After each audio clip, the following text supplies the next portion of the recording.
Katja Mustonen voitti esimerkiksi viime keväänä Suomen mestaruuden maastojuoksussa 35-vuotiaita naista sarjassa.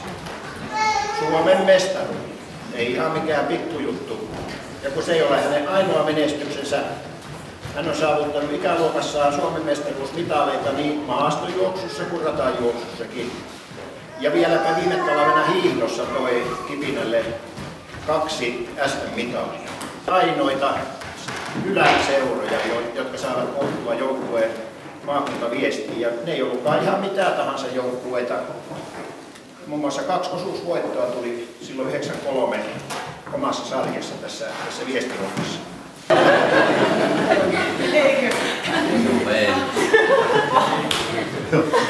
Lajit on aina kuullut Kipinän perusvalikoimaan, jos ei ihan kilpailun mielessä, niin ainakin tämmöisenä harrastusluontoisena varsin monipuolisesti. Ja koripalloa on pelattu jo jonkunlaisten tietojeni mukaan tuolta 70-luvun loppuun.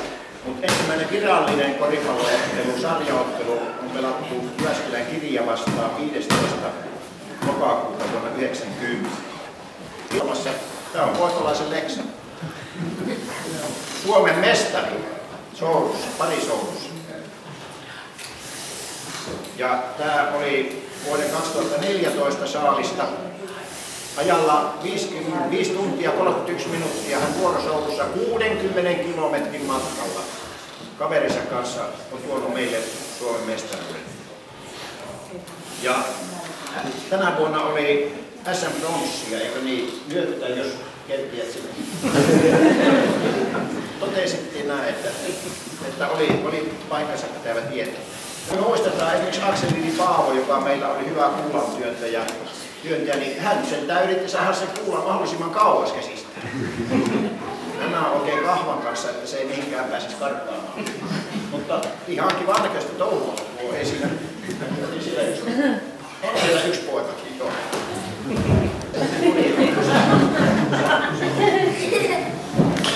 Se harkko siinä on ratissa, niin kuin hän ennenkin.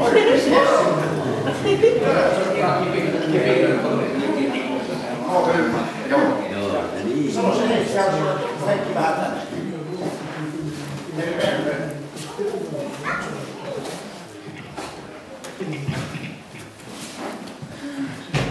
Tämä seuran kunniapuheenjohtaja ja matkailuneuvos Heikki on ollut johtamassa näitä bussimatkoja jääkiekkokisoihin ja ennen kaikkea Suomi-Ruotsin maaotteluihin. Niin kysäisin, montako reissua olet tehnyt maaottelumatkoja?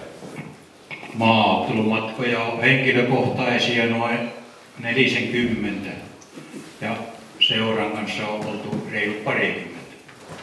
No niin.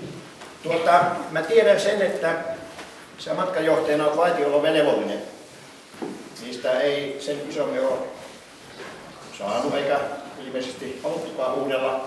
Mutta kerropas joku semmonen,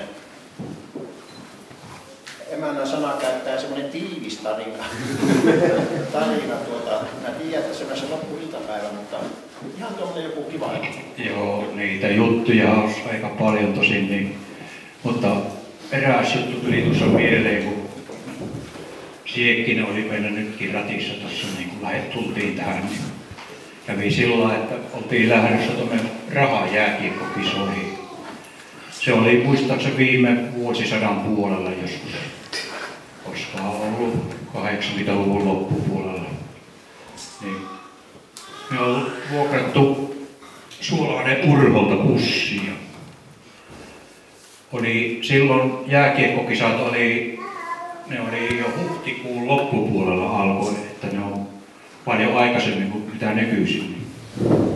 Oli aika kovia yöpakkasia siinä ja sitten ne kävi sillä lailla, että bussi sanoikin sopimuksen irti, ei tartannutkaan. Ja kun niin kuin tiedätte, jotka autoista vähän ymmärtää, että kun ilmajarrut on, niin ne vetäytyy kiinni ja ei sitä hinaamalla saakkaan lähteen käyntiin. Ja siinä ihmeteltiin sitten, että mitä tässä tehdään, ja meillä oli siellä niin kuin näytön paikka vähän Äänekosken kaupungin liikuntatoimenjohtaja Markku Auvinen oli ja vielä nykyinen kaupunginjohtaja ja Vaanaisen Hannu oli mukana siinä ja mietti se Heikkiä ja kaikkea. Ja, että mitäs tässä nyt tehdään, niin meidän piti 6 aikaa lähteä